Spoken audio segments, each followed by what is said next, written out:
Noite, boa noite, boa tarde, né? Uma boa tarde a todos. Sejam todos muito bem-vindos. Agradecemos aí a Anália, a todos que estão presentes. Primeiro sábado do mês de março do ano 2021.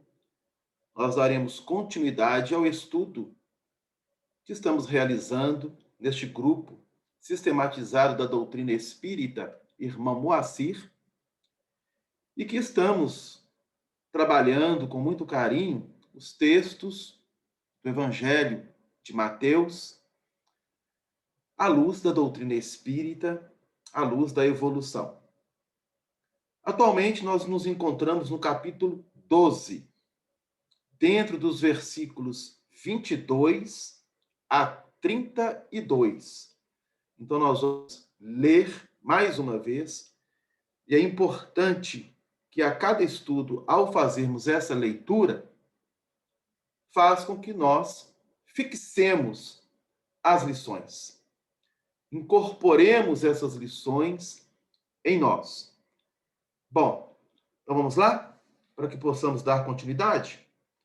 Evangelho de Mateus, capítulo 12, versículos 22 a 32. E diz assim: Então, lhe trouxeram um endemoniado, cego e mudo, e ele o curou, de modo que o mudo passou a falar e ver.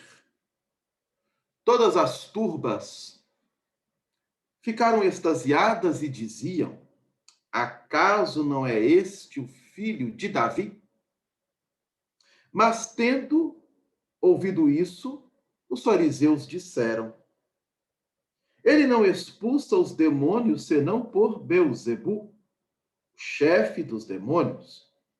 Jesus, porém, conhecendo os seus pensamentos, disse-lhes: todo reino dividido contra si mesmo está deserto, e toda cidade ou casa dividida contra si mesmo não permanecerá de pé.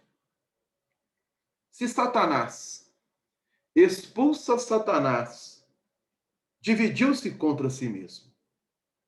Como então permanecerá de pé o seu reino? E se eu expulso os demônios por Beelzebu, por quem os vossos filhos os expulsam? Por esta razão, eles serão os vossos juízes. Se, porém, eu expulso os demônios pelo Espírito de Deus, chegou até vós o reino de Deus. Ou como pode alguém entrar na casa de um homem forte e apoderar-se dos seus pertences, se primeiro não amarrá-lo? Só então saqueará a casa. Quem não está comigo é contra mim, e quem não ajunta comigo espalha.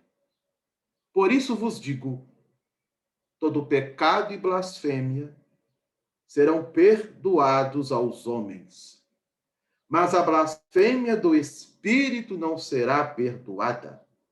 E quem disser uma palavra contra o Filho do Homem, a ele se perdoará.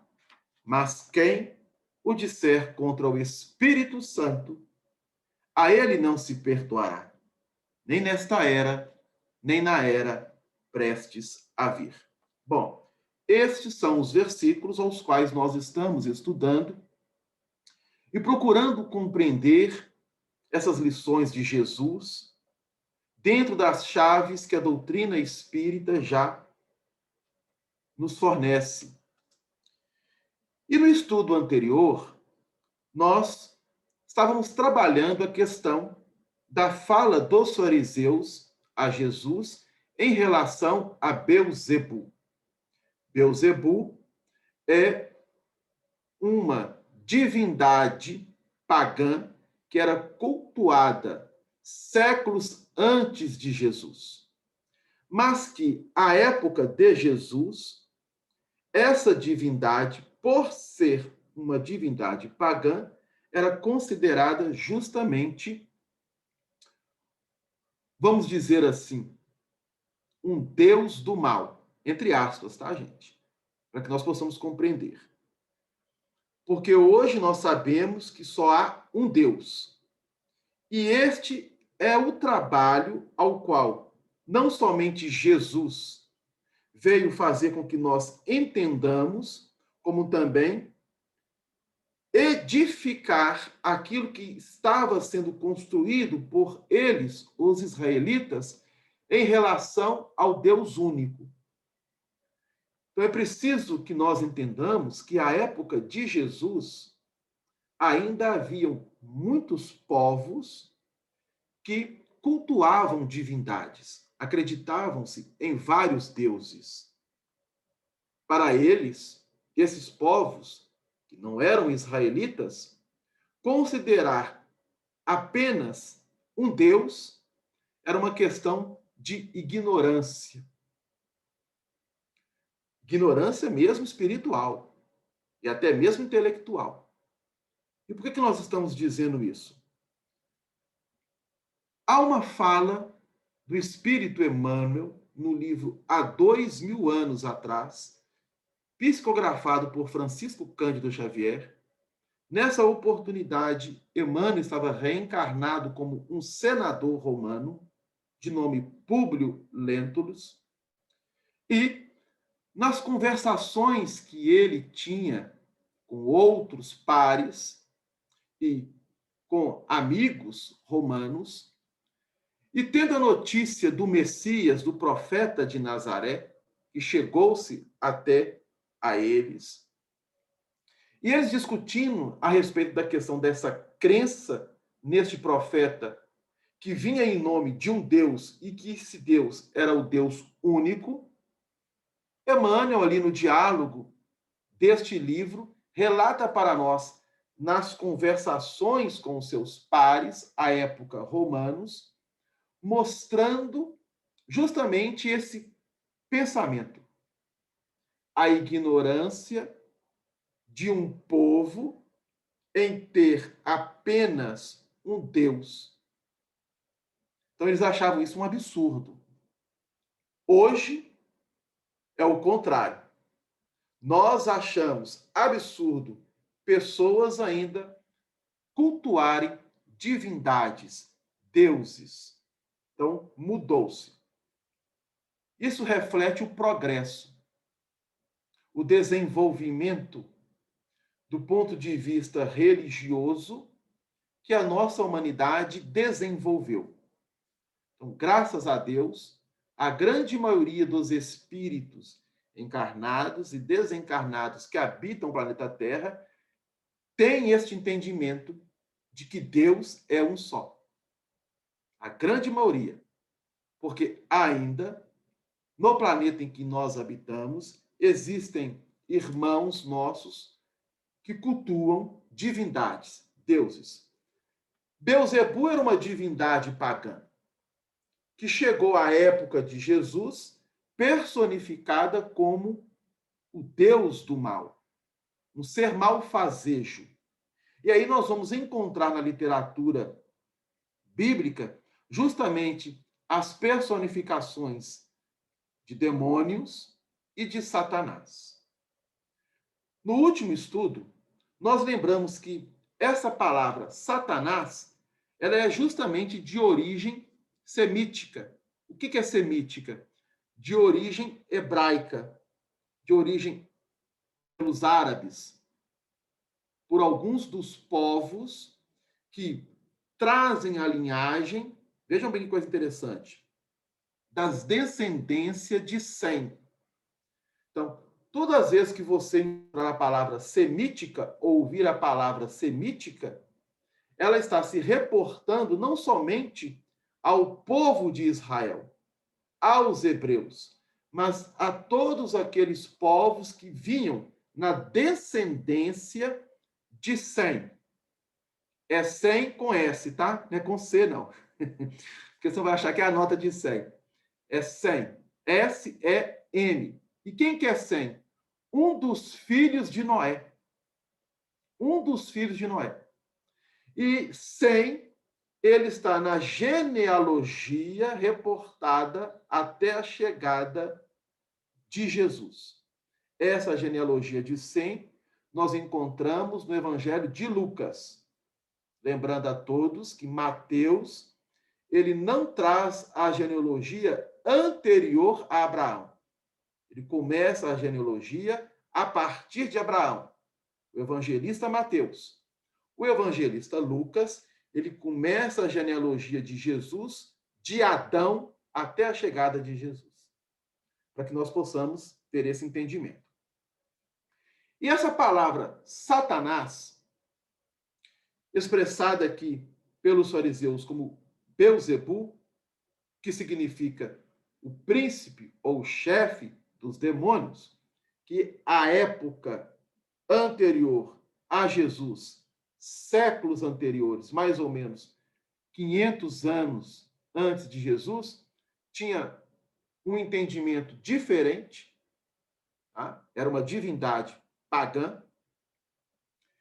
Eles vão afirmar para a multidão que ali se encontrava juntamente a Jesus que ele estava operando aquelas curas, porque não foi a primeira que ele realizou, em nome desta divindade pagã ou deste ser malfazejo. Isto quer dizer que Jesus não vinha e nem estava em nome do Deus único que eles cultuavam, mas estava a serviço, a trabalho das legiões do mal, em nome de Beuzebu, que era considerado o príncipe dos demônios. Pois bem, Jesus rebate, mostrando-nos a necessidade que cada um de nós, e isso vale para todas as épocas da humanidade, especialmente nos dias atuais, que nós, possuidores de inteligência, de intelectualidade, devemos, diante dos fatos que vão se apresentando, ter a capacidade de ter uma análise mais completa destes fatos. É preciso que nós entendamos isso. Ter uma análise mais completa destes fatos. Por quê? Porque muitas informações chegam até nós. E essas informações,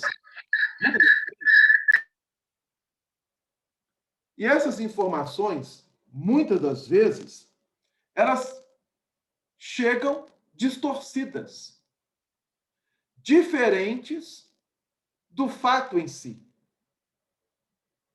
Então vejam bem, Jesus faz uma cura. Qual cura? De uma pessoa que estava sob um processo de subjugação. Era uma obsessão por subjugação. Só que à época não tinha essa definição. Jesus afasta as entidades que ali estavam perturbando aquela pessoa e revigora o fluido da mesma, fortalecendo-a, a ponto de que, com o afastamento dessas entidades, ela, que era considerada cega e muda, passa a ver e a falar, conforme a narrativa aqui do versículo 22. Fato. A turba, a multidão, presenciando o fato, começa a dialogar entre eles se ele, Jesus, não era de fato filho de Davi, o descendente de Davi, o Messias esperado pelo povo de Israel. Então, isso já estava sendo veiculado para todos os povos, para todas as regiões. Os fariseus, estando presentes, rebateram. Não, ele não é o Messias, muito menos descendente de Davi. Ele é um servo de Beelzebu. É em nome dele que ele vem realizar isso. E Jesus vai utilizar um provérbio. Como que eu posso estar a serviço de Satanás, dividindo Satanás? E aí nós lembramos que a expressão fariseu, que vem da palavra hebraica parash, significa separação, divisão, desunião. Então, os escribas, os fariseus, que eram os doutores da lei, tinham como objetivo desativar nas massas a sua ligação mais efetiva com Deus. O que significa isso? Ficar apenas na superfície, no campo exterior dos ensinamentos. E é por isso que Jesus vem rebater os fariseus, mostrando aos apóstolos, aos discípulos, que nós não poderíamos misturar na nossa massa o fermento que os fariseus nos ofereciam. Porque esse fermento promove discórdia, desunião, separação. E aí no versículo 30, olha o que Jesus diz: quem não está comigo é contra mim. E quem não ajunta comigo, espalha. Pois bem, aqueles que estão contra o Cristo, eles estão justamente promovendo o quê? A desunião, a separação. Espalhando a fim de que não possamos nos unir na busca dos elos com o Criador. Então, essa proposta de dividir, de separar, é uma tática. De quem? Das trevas. Então, vamos utilizar essa expressão. Tática das trevas. E Jesus combateu isso. E ensinou não somente aos apóstolos a combater isso, como também a ensinar-nos, através dos seus exemplos, a não espalhar. Então, nós vamos lembrar de um episódio em que alguns irmãos, está narrado lá no Evangelho de João, estavam batizando em nome de Jesus.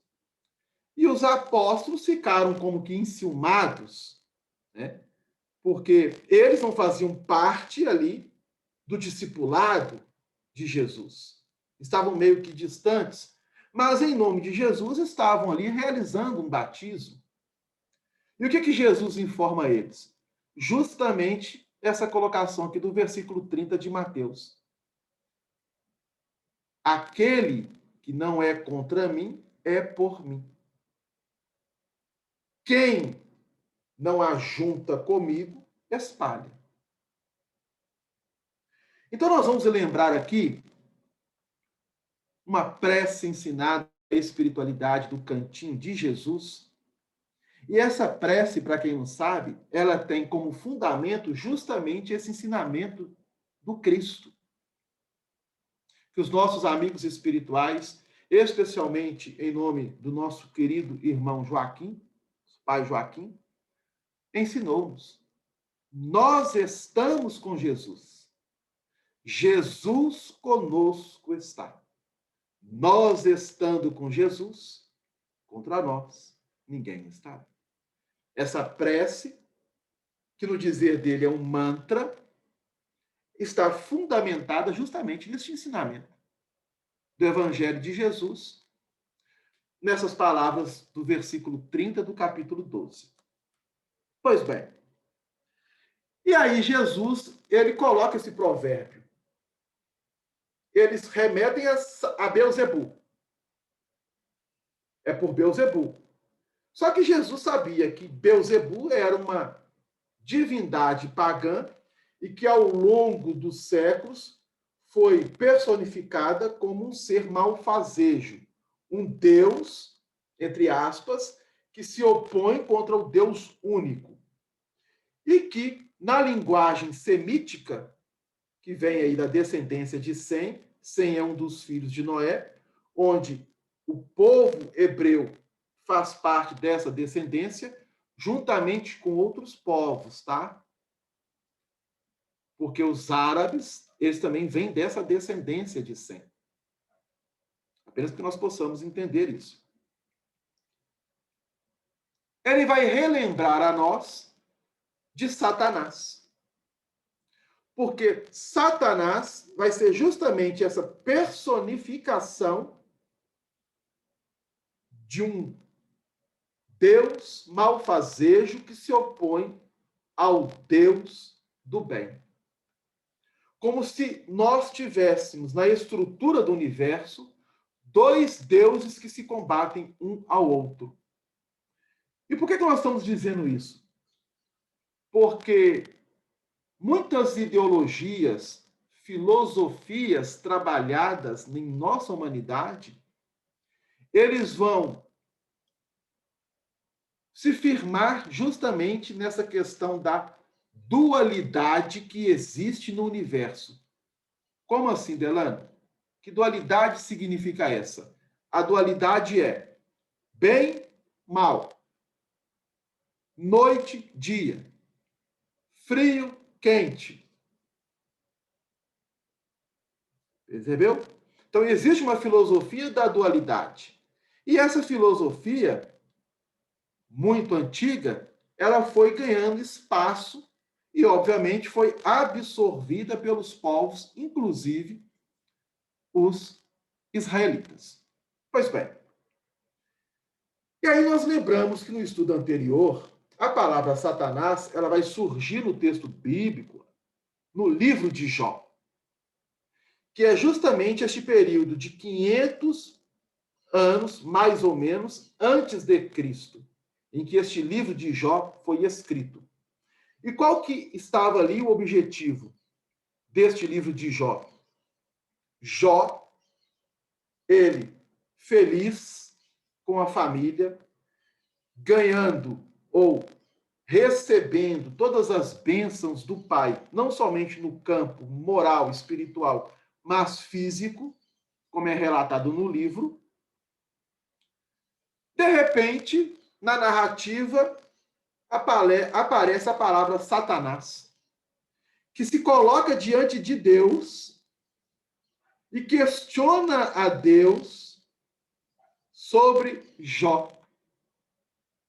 E aí Deus diz a ele que Jó era o homem mais justo da terra. Então, isso tudo é uma parábola, tá, gente? Para que nós possamos entender.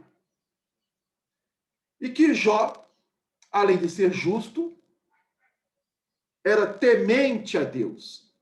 Aqui nós temos que ter o entendimento da palavra temor. Essa palavra temor, ela vai representar aqui a obediência que Jó tinha em relação a Deus. Aí o que Satanás diz para Deus? É claro, tu o cercaste de inúmeros bens, retira dele os bens. E aí eu gostaria de ver se ele realmente será obediente a ti. E aí tem toda uma construção numa narrativa do livro de Jó. Apenas para que nós possamos entender. O que significa isso nos dias atuais para nós? Imaginemos que nós estamos tranquilos, como estávamos, em março de 2020, onde, neste mês de março de 2020, o cantinho ele teve que ser fechado devido às restrições da pandemia. As reuniões aconteciam presenciais, as atividades aconteciam presenciais, e nós chegávamos no cantinho felizes da vida, alegres da vida, para cumprir com as nossas tarefas. De repente, isso é tirado de nós. E aí? Como que nós ficamos em relação a tudo isso? Como que nós procedemos durante todo este tempo e ainda continuamos a proceder durante todo esse tempo? Então, estou aqui apenas colocando uma situação para nos remetermos àquilo que aconteceu com Jó. E, aos poucos, foi sendo retirado tudo de Jó até ele chegar a uma condição de miserabilidade e de doença, tal como a lepra que estava comendo todo o seu corpo físico. É que hoje nós falamos hanseníase. Então imagine nós, vendo aqui uma outra colocação. Estamos bem de saúde. De repente nós descobrimos que estamos com um tipo de doença. Qual vai ser o nosso procedimento? Então, este livro de Jó está narrando justamente isso. Que precisamos sermos obedientes a Deus, tanto enquanto estamos bem, ou, entre aspas, quando estamos passando pelas dificuldades. O livro vai narrar isso.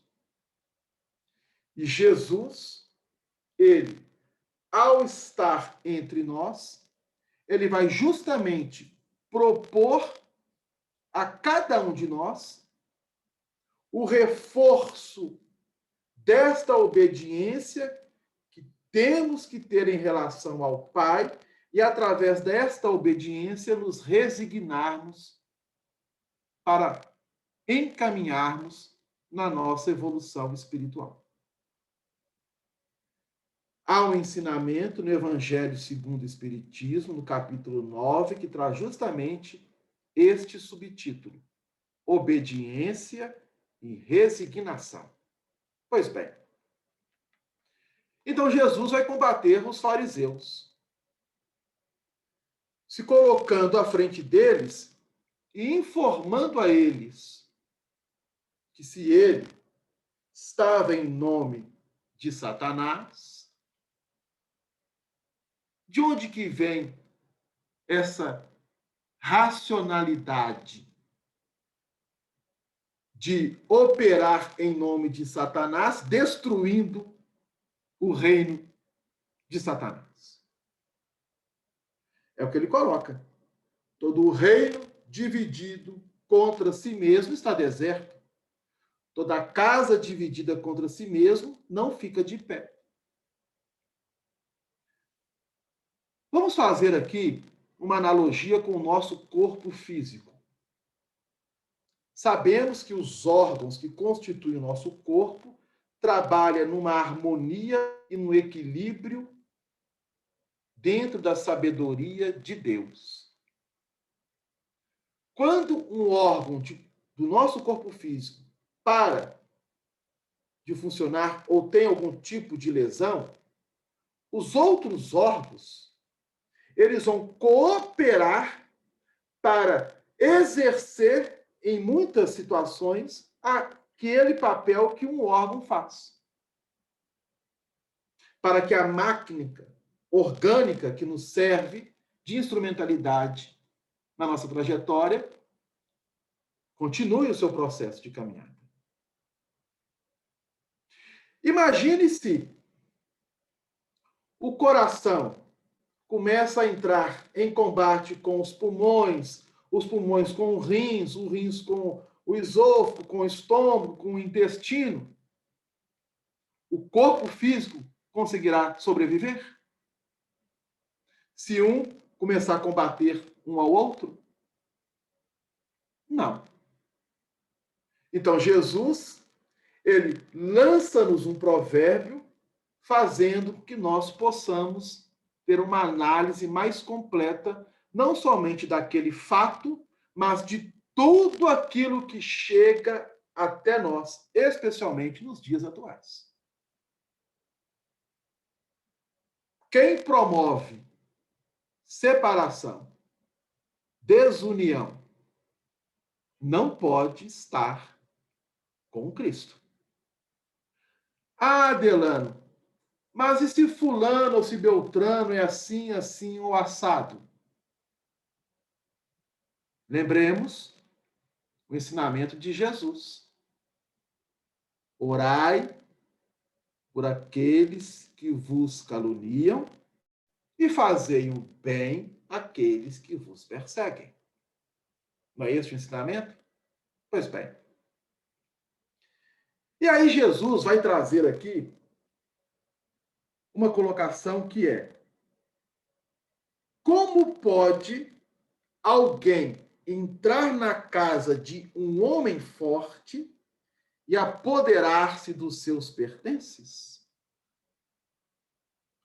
O que essa pessoa vai fazer? Ela vai amarrar este homem, a fim de que ele não tenha uma ação, a fim de que ele não deixe que a sua casa seja saqueada.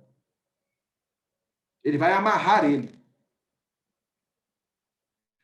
Isto é um provérbio de Jesus, mostrando justamente o que os fariseus estavam fazendo na divulgação que teriam que realizar em nome de Deus para com os seus irmãos. Não somente israelitas, como outros irmãos de outras etnias. Eles estavam amarrando o quê? O homem forte na sua casa? Como assim? Eles estavam não permitindo que nós pudéssemos trabalhar num campo de racionalidade a fim de desabrochar a consciência em Deus de uma forma mais, poderíamos dizer, pacífica, para engrandecermos diante desses ensinamentos.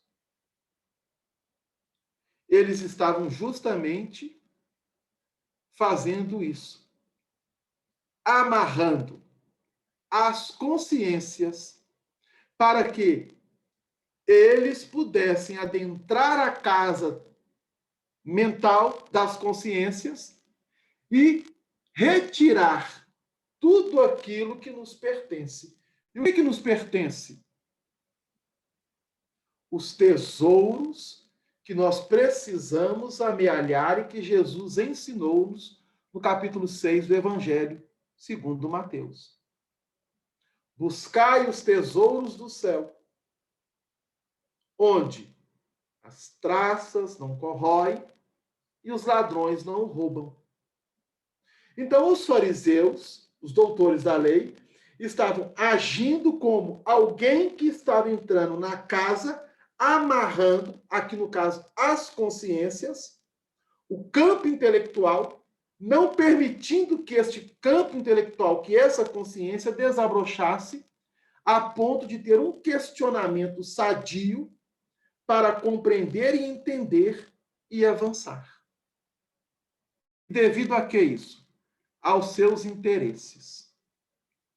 Então, era mais fácil promover a separação, a desunião e fazer disso todo um trabalho que eles realizaram para que este ensinamento do Cristo não se propagasse, não chegasse, porque na intimidade mais profunda eles sabiam que Jesus era o Messias. Pois bem, lá no versículo, nós vamos pular aqui para o versículo 34 do capítulo 12. No capítulo 34, no versículo 34 deste capítulo 12, Jesus vai dirigir a eles, os fariseus, da seguinte forma: raça de víboras, como podeis dizer coisas boas sendo maus. Vejam bem, ele foi direto, não foi? Raça de víboras. Como podeis dizer coisas boas sendo maus? Então, Jesus foi direto. E Jesus reafirma a eles aquilo que João, o Batista, já havia dito a eles. E que nós até fizemos um comentário no estudo anterior. No capítulo 3 do Evangelho de Jesus segundo São Mateus, nós vamos retornar lá, quando João Batista estava realizando o batismo no Rio Jordão para o arrependimento, os fariseus chegaram até ele e questionaram a ele com que autoridade ele vinha fazendo aquilo. E a resposta de João Batista para eles é a seguinte: raça de víboras, quem vos ensinou a fugir da ira vindoura? Está no capítulo 3, versículo 7. Então, João Batista dizendo aos fariseus que eles eram raça de víboras. E quem estava ensinando a eles a fugir da ira vindoura? Essa expressão, na atualidade, nós entendemos como quem vos ensinou a fugir da justiça divina. Não há como fugir da justiça divina. Estamos hoje aprendendo com a doutrina espírita e que esse ensinamento não é novo, é apenas a revivência de todo o ensinamento que Jesus nos legou, que a cada um é dado em conformidade com as suas próprias obras. Lei de causa e efeito.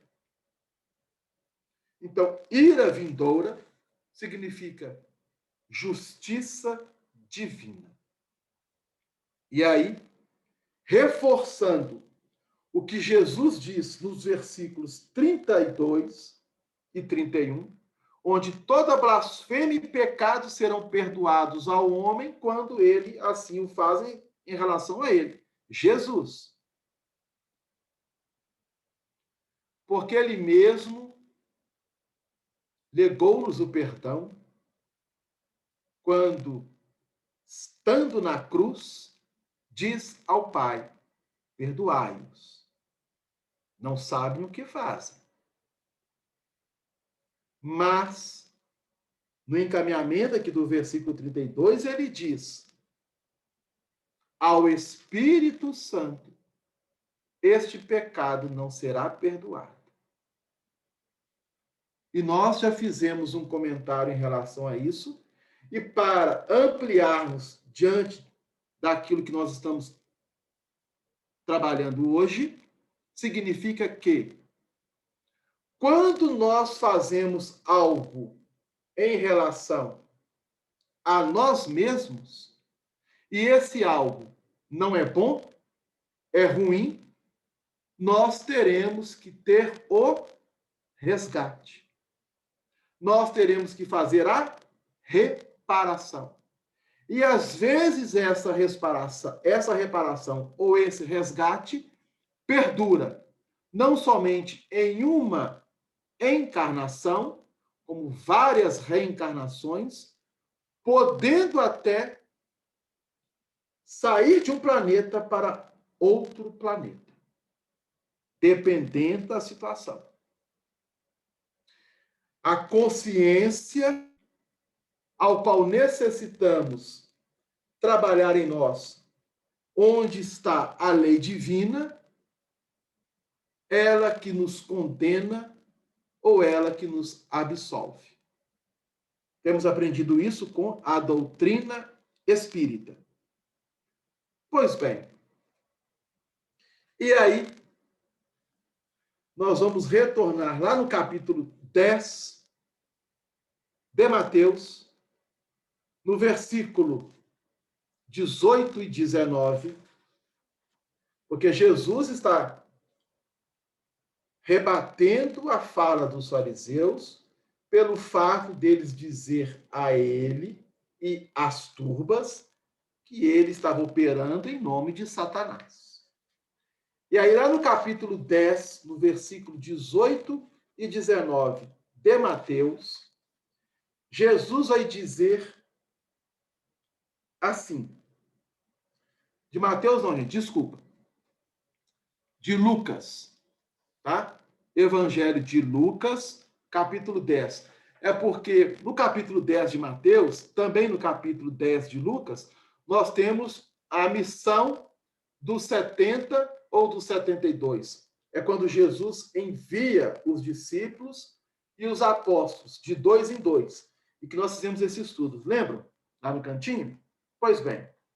Só que, lá no Evangelho de Lucas, no capítulo 10, versículos 18 a 19, ele vai fazer uma colocação muito importante, que é a seguinte: para os apóstolos, para aqueles discípulos que ele enviou de dois em dois, a fim de levar a sua mensagem às várias cidadezinhas, regiões que ali se encontravam na Palestina.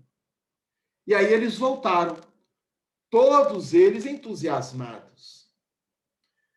E chegando a Jesus, relatando dos acontecimentos, de como foram recebidos, e Jesus vendo todo aquele entusiasmo dos mesmos, mas observando a intimidade mais profunda de seus espíritos, Jesus diz no capítulo 10, versículos 18 a 19. É Jesus dizendo a eles, eu contemplei Satanás caindo do céu como um relâmpago. Olha para você ver. Eu contemplei Satanás caindo do céu como um relâmpago. Eis que vos dei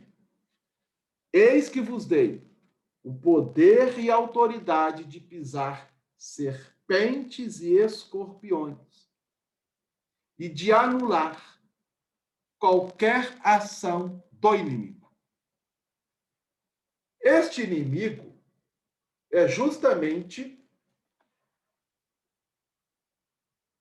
o mal que adentrou em nossa humanidade e que foi personificada, como nós estamos entendendo aqui, por Satanás, pelos demônios, pelo diabo. Só que Jesus está relatando que ele vê Satanás cair do céu como um relâmpago. Ora, como que Satanás cai do céu como relâmpago? Então ele está afirmando que Satanás encontrava no céu. E aí nós vamos relembrar aquele estudo que nós fizemos do reino dos céus e do reino de Deus. Lembram? Pois bem. Como que pode ser isso? Qual é o sentido desta fala de Jesus? Aí, lá no livro dos Espíritos, na questão 131, e nós fizemos a leitura desta questão, e eu vou relembrar a vocês, quando Kardec questiona a espiritualidade sobre os demônios, ele pergunta assim. Vamos ser fiel aqui ao texto. Há demônios no sentido que se dá realmente a esta palavra? É a pergunta de Allan Kardec, questão 131. Eles vão responder que não. Porque se houvesse, Seria obra de Deus ou seria uma força igual a Deus? E aí ele vai nos remeter aos atributos da divindade que está na pergunta de número 13, do Livro dos Espíritos. Mas no encaminhamento da resposta de Kardec, dos espíritos a Kardec, eles dizem o seguinte, que os demônios, vejam bem, que os demônios são esses homens hipócritas que fazem de um Deus justo um Deus mau e vingativo e creem lhes serem agradáveis pelas abominações que cometem em seu nome. Então, os espíritos superiores estão informando a Allan Kardec que os demônios são os homens hipócritas. Nós, diante da hipocrisia que em muitas ocasiões nós cultivamos. Quando fazemos a hipocrisia um ofício de nossas atividades, nós estamos agindo em nome do mal e não do bem. Conforme a colocação dos espíritos superiores. E aí Kardec vai dar aqui uma nota, anota depois, quem quiser ler com calma, fica o convite. Mas o que nós estamos querendo dizer com essa questão da hipocrisia? E por que Jesus fala aos apóstolos, aos discípulos, que ele vê Satanás cair do céu? João Batista e ele, Jesus, não disse aos fariseus que eles eram uma raça de víboras? Víbora remete-se à serpente. E quem é a serpente? Então vamos lá. Lá no Evangelho de João, nós já falamos isso aqui muitas vezes no cantinho, e agora estamos trazendo de novo, com uma nova roupagem, tendo em vista essas lições trazidas por Jesus. No capítulo 8, versículos 44 a 48, do Evangelho de Jesus segundo João, há um diálogo dele, Jesus, com os fariseus. E esse diálogo está acontecendo dentro do Templo de Jerusalém. E olha o que Jesus diz a eles. A partir do versículo 44. Vós tendes por pai o diabo, o demônio, o Satanás. E quereis satisfazer os desejos de vosso pai. Ele foi homicida desde o princípio e não se firmou na verdade, porque não há verdade nele. Quando ele profere mentira, fala do que lhe é próprio, porque é mentiroso e pai da mentira. Versículo 44 do capítulo 8 do Evangelho de Jesus segundo João. O que Jesus está dizendo a eles? Que eles são filhos do diabo. E que o diabo era homicida desde o princípio. Então, Jesus está ensinando-nos a retornar nas Escrituras Sagradas, no primeiro livro, que é o livro de Gênesis, para compreendermos qual foi o primeiro homicídio relatado pelo texto bíblico que temos notícia. Caim matando o seu irmão Abel. Dentro do relato bíblico, este foi o primeiro homicídio. Ok? Dentro do relato bíblico. Então, Jesus está utilizando uma expressão das Escrituras para afirmar que eles, fariseus e doutores da lei, na proposta que estavam fazendo, realizando, em nome do Deus único, eles estavam justamente sendo hipócritas e agindo como verdadeiros descendentes de Caim.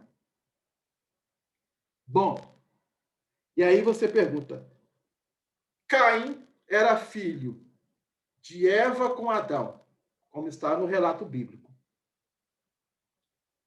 E o Caim é a reencarnação da serpente que induz Eva a comer o fruto proibido.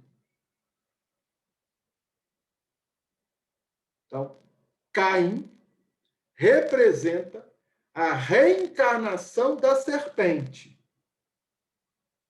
na terra. Vejam bem. E quem é a serpente? Satanás, que Jesus contemplou caindo do céu. Madeirão, mas o que significa isso? E aí nós temos que ir lá no livro do Apocalipse, no seu capítulo 12, versículo 9, e nós também já falamos isso muitas vezes no cantinho, porém agora trazendo dentro dessas lições apresentadas pelo Evangelho de Mateus, no seu capítulo 12, e descreve o livro de Apocalipse, capítulo 12, versículo 9. Para entendermos essa colocação de Jesus aos apóstolos, e vi Satanás cair do céu como um relâmpago. E diz assim, Apocalipse, capítulo 12, versículo 9. E foi precipitado o grande dragão, a antiga serpente, chamado Diabo e Satanás, que engana todo o mundo. Ele foi precipitado na terra e os seus anjos foram lançados com eles. O que o livro do Apocalipse está nos relatando? Satanás caindo do céu. Jesus contemplou. O que significa isso? Somente a doutrina espírita nos dá verdadeiramente a chave para compreendermos essa colocação. Contingente de espíritos saindo de orbes planetários em função da sua desobediência à justiça divina e vindo habitar ou serem acolhidos na Terra.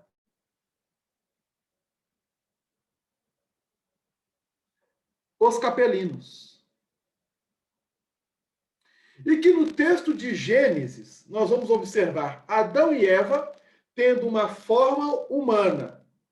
Mas esses espíritos que vieram de lá, eles traziam no corpo perispiritual diferenciações mediante aos fluidos do planeta que nós habitamos.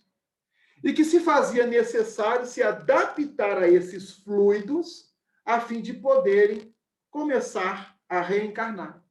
Por isso que na simbologia do Gênesis nós temos a serpente, que é como se fosse uma forma de um corpo perispiritual que está se adaptando ao planeta ao qual os acolheu, que é o planeta Terra. E quem nos acolheu? Jesus. Viu este contingente de espíritos sendo deslocados de um planeta ou de vários planetas de um sistema a fim de se aportarem na Terra. Elane, Sim. Só uma pergunta.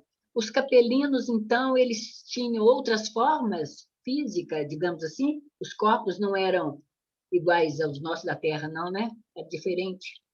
A gente sabe isso, alguma coisa? Vejam bem. Allan Kardec E os espíritos superiores, eles vão nos dar informações a respeito disso. Lá no capítulo 3 do Evangelho segundo o Espiritismo, Santo Agostinho vai nos relatar sobre a questão do espírito e da forma que o espírito tem mediante outros planetas que não seja a Terra. O que nós estamos colocando aqui é que ele saindo de um planeta e vindo para outro planeta, os fluidos daquele planeta são diferentes aos fluidos do nosso planeta. Então, teria que ter uma reestruturação no corpo perespiritual dos mesmos, a fim de poderem se adaptar, o perespírito, ao fluido do planeta. Então, seria como se fosse realmente um processo de adaptação, a fim de que os corpos perespirituais pudessem passar por um processo a fim de assimilar os fluidos do planeta. Daí nós temos justamente essa simbologia da serpente em relação a Adão e Eva. Porque eram espíritos vindo de outro orbes. E esses outros orbes, como nós sabemos pela doutrina espírita, no estudo que ela nos traz da pluralidade dos mundos, cada orbe tem um fluido que ele traz na sua constituição. Percebeu? Sim. Então, por exemplo, se eu sair daqui e for para Marte visitar cidades ou a atmosfera espiritual de Marte, eu preciso utilizar uma roupagem específica. Da mesma forma que um mergulhador precisa adentrar o oceano, ele precisa de um equipamento. Da mesma forma que um astronauta precisa estar no espaço, caminhando na Lua, ele precisa de uma roupagem.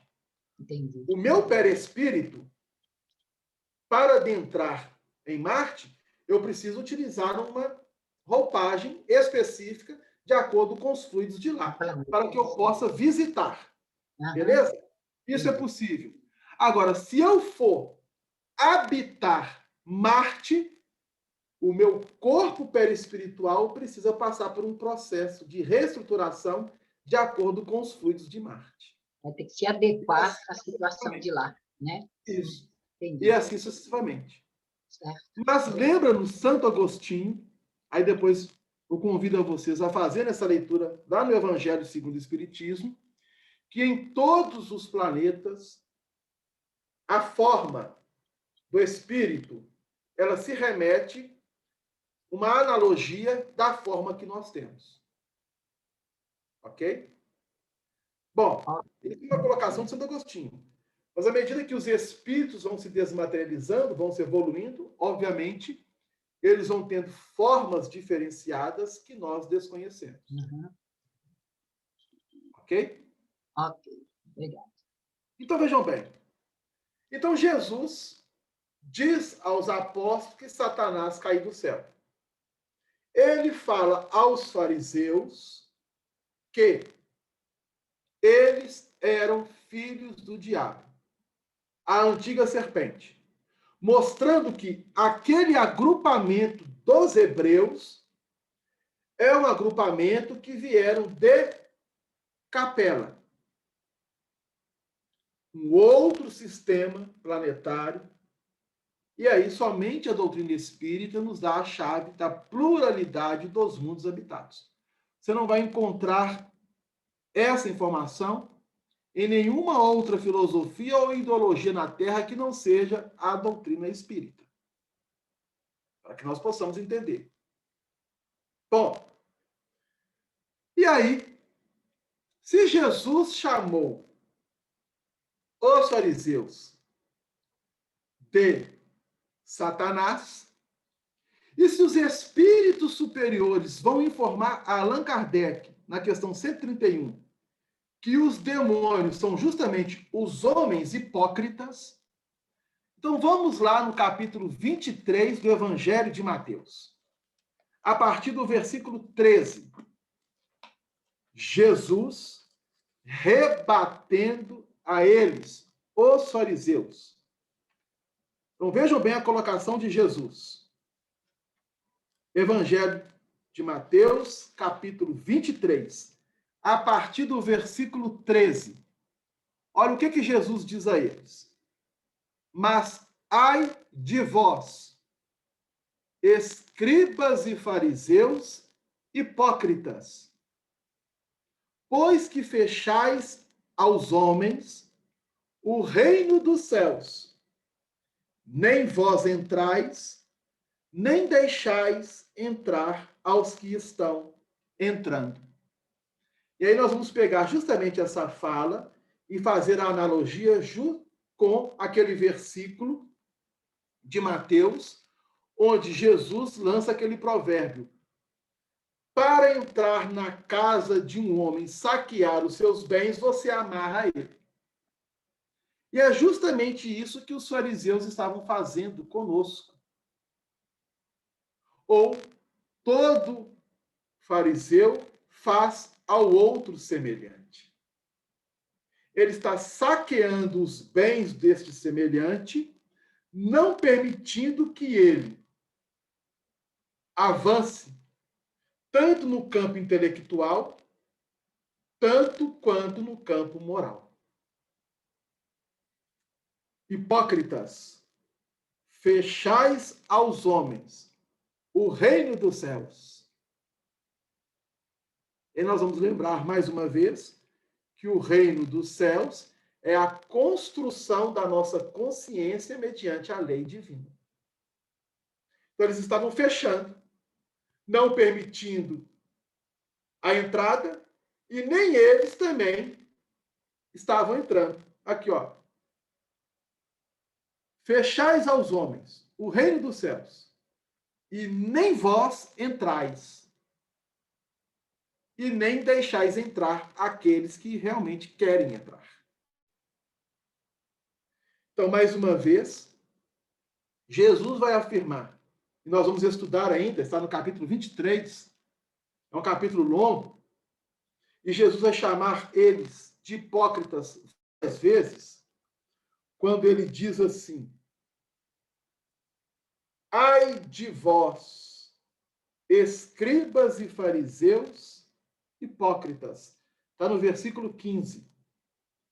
Pois que percorreis o mar e a terra para fazer um prosélito, e depois de o ter desfeito, o fazeis filho do inferno 2 vezes mais do que vós. Olha a colocação de Jesus. Versículo 15 do capítulo 23.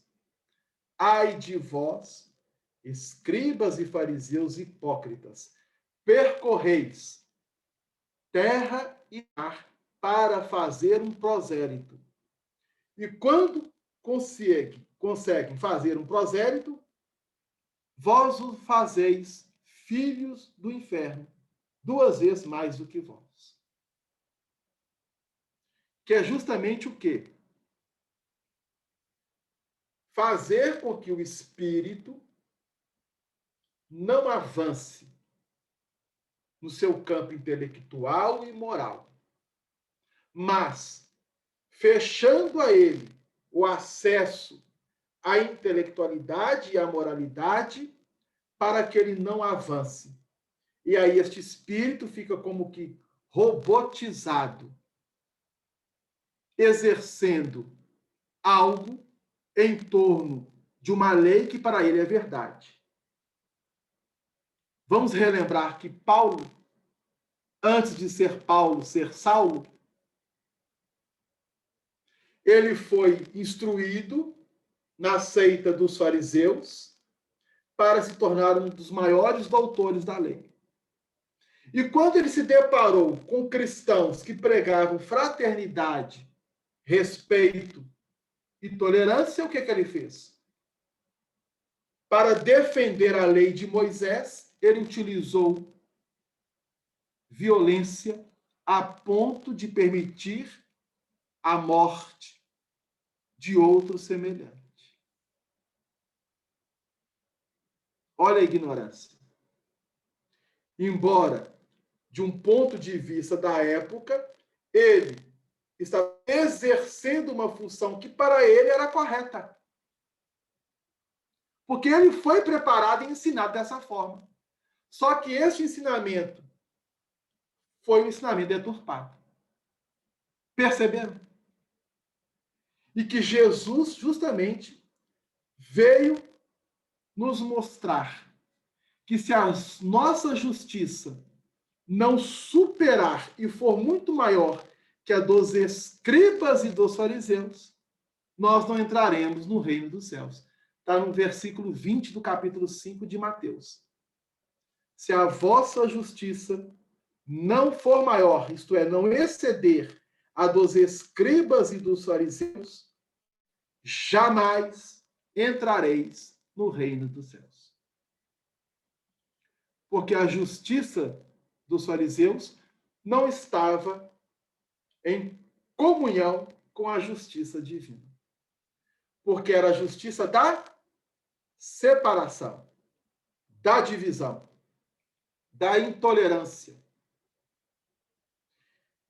Quem comigo não ajunta, espalha. Então, todos aqueles que promovem a desunião, a separação entre os semelhantes, não pode estar com Cristo. Então, isso é muito sério. E nós estamos observando isso justamente na atualidade, hoje, da nossa humanidade. E precisamos estar atentos, porque a doutrina espírita, ela vem justamente reviver o ensinamento de Jesus.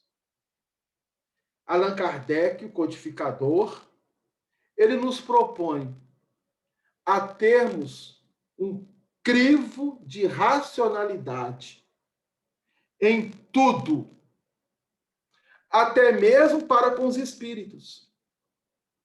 Questionar e ver se essa colocação, ou este fato, ou esta informação está dentro de um alinhamento com a justiça divina.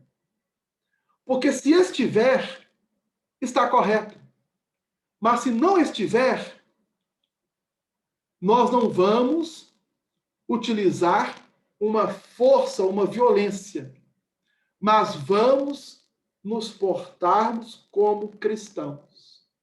E aí que entra justamente o testemunho, que hoje nos é pedido. Na época de Jesus, o testemunho era ser levado aos circos para ser sacrificados. Hoje, o nosso testemunho é sacrificarmos no nosso dia a dia, em sermos cristãos, em aprendermos a sermos tolerantes, compreensivos, a trabalharmos a paciência para conosco, a entendermos as dificuldades que o nosso semelhante, porventura, traz, e que talvez ele não está tendo ou não teve a mesma oportunidade que nós estamos tendo com a doutrina dos espíritos.